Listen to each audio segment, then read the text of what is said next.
So Sam Harris had a really interesting video just a few weeks ago that a friend of mine sent me to react to, and so I'm gonna take a look at it and to kind of break it down. It's a 3 or 4 minute discussion, and I'm gonna break it down and just allow for him to explain kind of what he's talking about here. The title of the video on his channel is Why Smart People, or How Smart People Come to Christianity. And I just have some thoughts and some things that I think would be really interesting to kind of just go back and forth on. So without further ado, we're going to go ahead and go to this video. It's, like I said, it's a few minutes long, but hopefully we can respond to it, react to it, and it'll be good. Charles Murray, I haven't read Charles Murray's book, but I think he's just taking a different angle here. I think he's 80 years old or thereabouts and coming to view his life, the broad sweep of his life. And I think he is, I've heard him talk about his book a little bit. I think he's just acknowledging that there's if not a God-shaped hole, some kind of hole in the middle of his life as he perceives it, that could and should be filled by faith. And I think he's taken instruction from his wife, who's religious, and he notices he's always envied her that capacity. Again, and I'm going to talk to Ross Douthat eventually here too. I'm sure we're going to cover this ground because he's written a book on the necessity of belief, which I haven't read yet, but it's on the stack. Anyone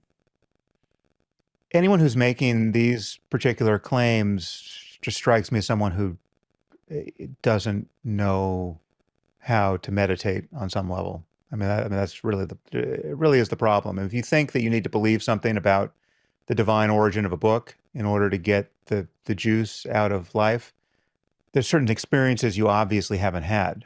Right, you're just not you don't know how to pay attention sufficiently to recognize that your own mind is the circumstance of a real collision with reality that doesn't lack for profundity. Right, you don't have to go to the old book to find out what's profound. You don't have to read the story of fictional or otherwise of someone else's spiritual adventures and then merely place faith in those so as to redeem an otherwise, fragmented and unsatisfying, life circumstance. No. So I think what's interesting, and I'll stop it here. We'll keep going. I'm sure there'll be a lot of that over the next couple of minutes. But you see that he's talking about this person who has found faith in their old age, and he's already dismissive of the way that they come about those decisions, as if intelligent people can't possibly make a decision without some sort of influence negating some soft spot in their way of life. Like he uses this author as an example, and he says, well, yeah, they're 80 years old, but then I think it's because of their spouse's faith that really brought him to a place to be open to that. Really negates just the spiritual aspect of people. And then he goes on to kind of explain that, hey, if you can master the art of meditation, if you can kind of hone your mind into a space where you can essentially find the fulfillment that religion, faith, in particular Christianity, why this hole that's filled, this God-shaped hole that he's talking about, we can essentially do this in our own strength. And what's so interesting about this is the fact that is what humans have been trying to do throughout all time. He's going to go on in just a few moments to kind of talk about some scientific findings and how religion, I don't even know if we'll get there, but later on in the video, he's talking about how religion will never gain the ground back from science or other findings that we have uncovered throughout history. And he's really talking about this thing as if to say we've moved past religion. But I really don't think that we have, because this is something throughout all of time, in all of Scripture, not even just biblical Christianity, the Christian canon, but in Jewish and Muslim texts as well. And he references those as well, I think, later on. there's this problem that is bigger than ourselves. And so that's why these characters, whether it's the Christian canon, whether it's other religion, that's what they're trying to fulfill. Now we know that Jesus is the fulfillment of this and is the answer to this. And there's a lot of people who say, well, you're not actually being true to philosophy because you're not open enough and those kind of things. I see it this way.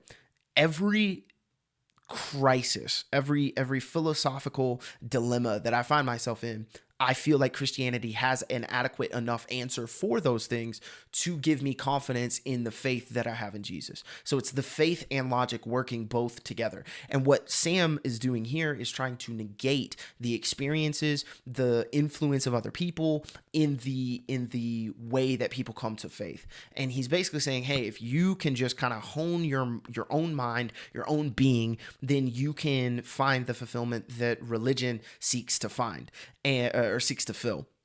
And I just really don't agree with that. Romans 12:2 tells us, and I use this scripture a lot, but it's be renewed by the transforming of your mind. If we could attain all of this ourselves, then there would be no need to renew our mind. There would be no need to experience transformation through Jesus if we don't have this need. And it's something that we've all been looking to throughout humanity. And so I think that's what's really interesting about what he has to say here. Let's keep going for just a little bit and see what else he has to say.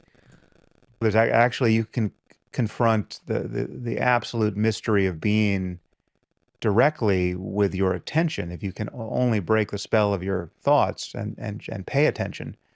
And that's what meditation is for. I mean, one could say in a theistic context, on some level, that's what prayer is for. That's what the contemplative Christian life is for, or the Jewish one, or the Muslim one. There are disciplines of attention that any contemplative engages that take them out of the superficiality of the rest of their lives.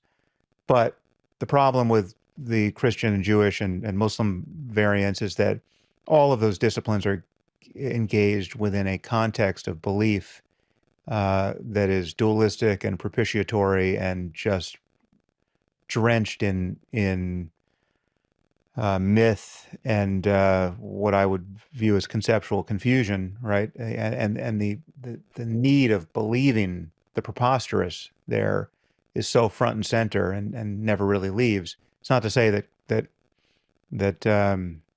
Christian and Jewish and Muslim contemplatives don't have extraordinary experiences, but insofar as they do, they begin to sound like Buddhists, right? And that's the problem. Like if you become so Sam tries to say that there are these holes in religion, generally, but specifically, again, he kind of frames everything under the Christian framework, even though he references other religions. But he's basically saying that there are these preposterous beliefs that are tied to, contemplative thinking, meditation, prayer, whatever you might call it. And because of that, that's really what disqualifies people from, holding intellectual integrity or like being able to be quote unquote smart. He says you have to kind of leave some of that at the door of religion if you're going to subject yourself to a faith and follow a certain faith. I think that's really an interesting thing. And then he also says here that really you all end up sounding like Buddhists, which I don't really understand that, but yeah. Come Meister Eckhart in the Catholic Church starts to wonder whether or not they should burn you alive, as they were getting ready to do before he died.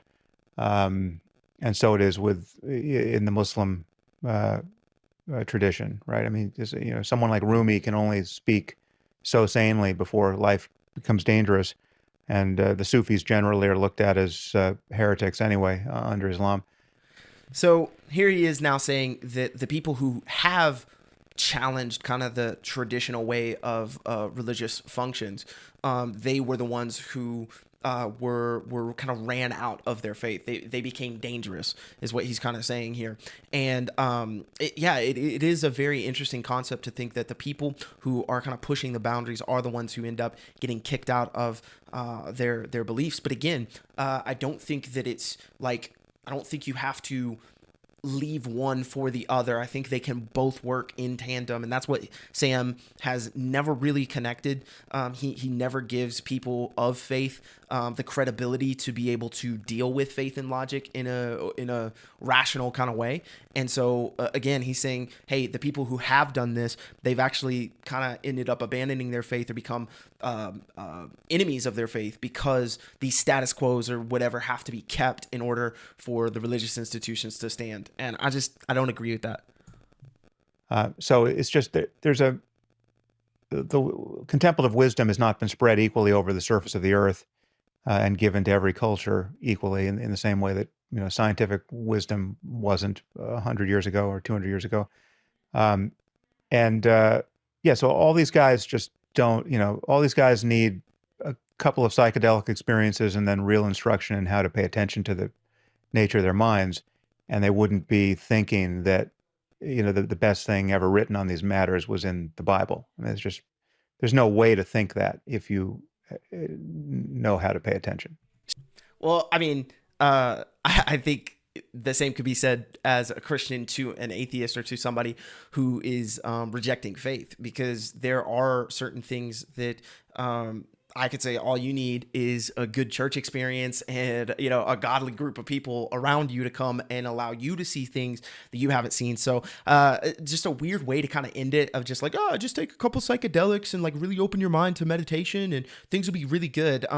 It kind of perpetuates and solidifies for me this notion that atheists, especially atheists in kind of Sam Harris's lane of how they talk, they're evangelizing their beliefs. They're evangelistic in the sense that all the things they say Christians are crazy about thinking, they're irrational in their belief, all these things they do in their framework of faith or lack thereof as well. Because again, I could just flip that and just tell him like, no, you, right? And that's what I think is so interesting about anytime I see Sam Harris clips.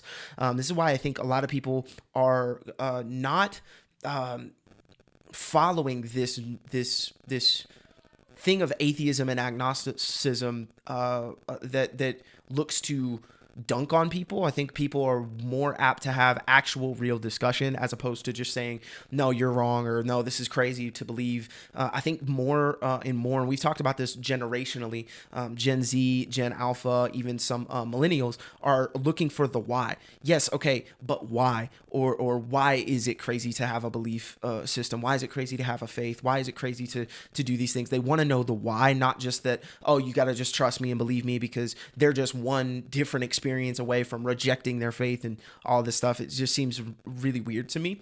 And so let me know what you think. Are you a Sam Harris follower? Is this something that really resonates with you? Have you had a faith system and abandoned it for your intellect? Are you trying to navigate faith and logic together? Let me know your experience. I would love to hear from you. See you in the next video. Thank you so much for watching.